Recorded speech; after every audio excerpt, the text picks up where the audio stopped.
नमस्ते everyone, welcome back to our channel e Pathshala VVMC. आज हम करेंगे क्लास 9th की हिंदी की वर्कशीट नंबर 36, जिसकी तारीख है 25 सितंबर 2020। आज की यह वर्कशीट हमें निबंध लेखन के ऊपर दे रखी है और बताया हुआ है कि जो निबंध लेखन है वो एक हमारी हिंदी भाषा की विधा है यानी शैली है, जिसका शाब्दिक अर्थ होता है लेख यानी कि राइट अप। वह व्याख्या जिसमें अनेक मतों का संग्रह हो। इसमें किसी विषय पर हम अपने विचारों को लिखित रूप में एक विशेष क्रम में अभिव्यक्त करते हैं और निबंध लिखते वक्त हमें बातों का ध्यान रखना पड़ता है कि निबंध के हमारे जो मेन पार्ट्स होते हैं वो 4 होते हैं। फर्स्ट होता है हमारा शीर्षक, जो कि टॉपिक होता है कि हम किस टॉपिक पर निबंध लिख रहे हैं।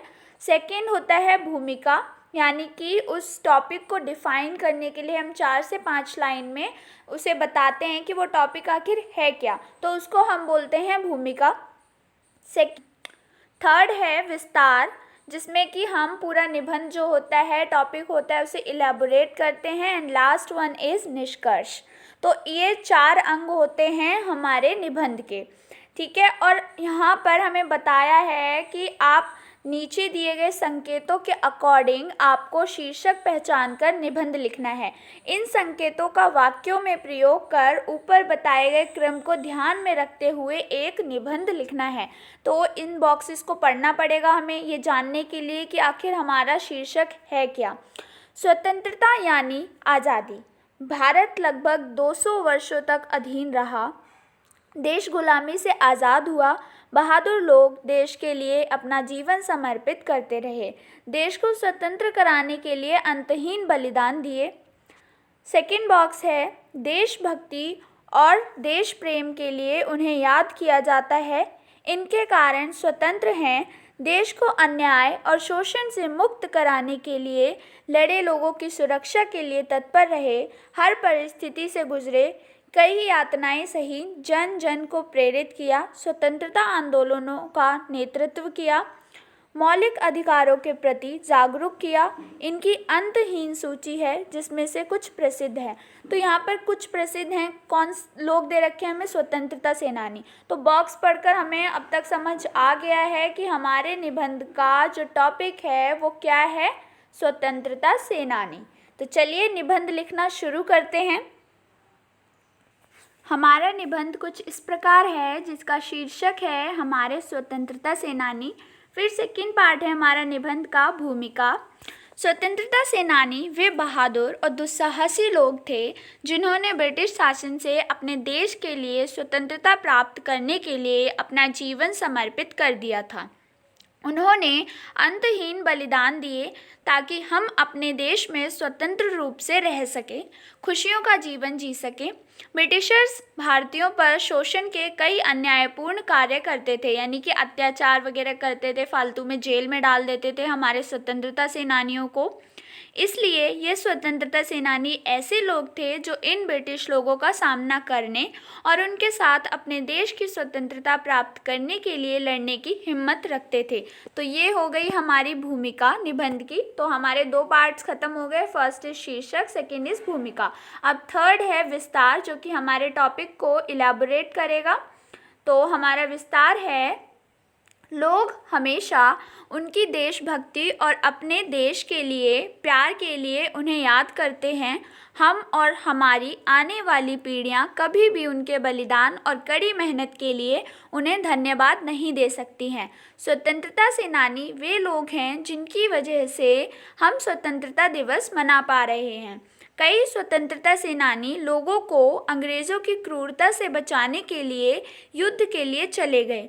यहाँ तक कि अगर उनके पास लड़ने का कोई प्रशिक्षण नहीं था, यानी कि ट्रेनिंग नहीं थी कोई भी कि हाँ कैसे लड़ना है, तब भी वे लोगों की सुरक्षा और अपने देश को अन्याय और शोषण से मुक्त कराने के लिए लड़ते थे। युद्ध के दौरान उनमें से कई की हत्या कर दी गई और इस तरह हम महसूस कर सकते हैं कि वे कितनी बहादुरी से हर परिस्थिति से गुजरे और हमें एक आज़ाद नागरिक बनाया। और इसके बाद हमारा जो विस्तार है वो कंटिन्यू रहेगा और यहाँ तक चलेगा। कई स्वतंत्रता सेनानियों ने अन्य लोगों को अपनी स्वतंत्रता के लिए लड़ने के लिए प्रेरित किया। उन्होंने कई स्वतंत्रता आंदोलनों का नेतृत्व किया, लोगों को यही उनके मौलिक अधिकारों और शक्ति के बारे में बताया। इसलिए वे हमारी संप्रभुता और स्वतंत्रता के पीछे का कारण हैं। स्वतंत्रता सेनानियों की एक अंतहीन सूची है, जिनमें से कुछ ज्ञात है जबकि अन्य अज्ञात है। मतलब कुछ अननोन लोग भी थे जो एज अ स्वतंत्रता सेनानी हमारे देश के लिए इम्पॉर्टेंट है। तो कुछ के यहाँ पर नाम दिए हैं: महात्मा गांधी, भगत सिंह, उधम सिंह, राजगुरु एंड एक्सेट्रा। ये आप नोट कर लीजिए। और इसके बाद लास्ट पार्ट है हमारा निबंध का उपसंहार यानी कि निष्कर्ष। तो ये निष्कर्ष है हमारा। हालांकि हम दिन प्रतिदिन सांप्रदायिक नफरत को देख सकते हैं, यानी कि जो कास्टिज्म है या जो लोग ग्रुपिज्म करते हैं कि हमारा ग्रुप अच्छा है, तुम्हारा ग्रुप अच्छा है, तो इसी को बोलते हैं हम सांप्रदायिक प्रथा। इसकी नफ़रत हम देख सकते हैं कि किस तरीके से एक दूसरे धर्म को या फिर एक दूसरी जाति को लोग कितनी नफ़रत से देखते हैं, जो काफ़ी शर्मनाक है, क्योंकि लोग इन स्वतंत्रता सेनानियों के बलिदानों को बेकार कर रहे हैं। इतनी मेहनत करी हमारे स्वतंत्रता सेनानियों ने, इवन अपनी जान भी गंवा दी सिर्फ़ और सिर्फ हमारी आज़ादी के लिए। और आज़ादी के बाद भी हम किन चीज़ों पर लड़ाइयाँ करते हैं?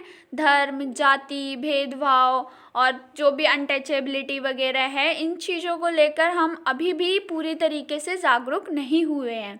इसलिए हमें एक दूसरे के खिलाफ नहीं खड़े होना चाहिए और हमेशा शांति से रहने की कोशिश करनी चाहिए, ताकि हम अपने राष्ट्र को सफल और समृद्ध बनाने में मदद कर सकें।